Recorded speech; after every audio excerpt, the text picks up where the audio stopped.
Jeg tror, det var sidste gang, der var vi nede i en bokseklub i Svendborg, og vi øvede vores trosbekendelse.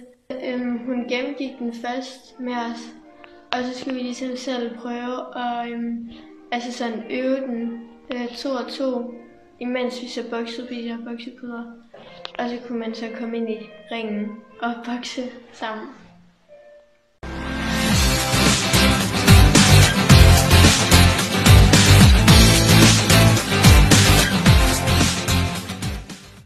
Ja. Ja. Det er også sådan lidt en sjovere måde at lære det på, synes jeg.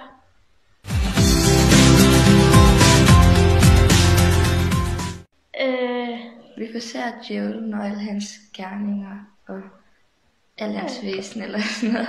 Ja.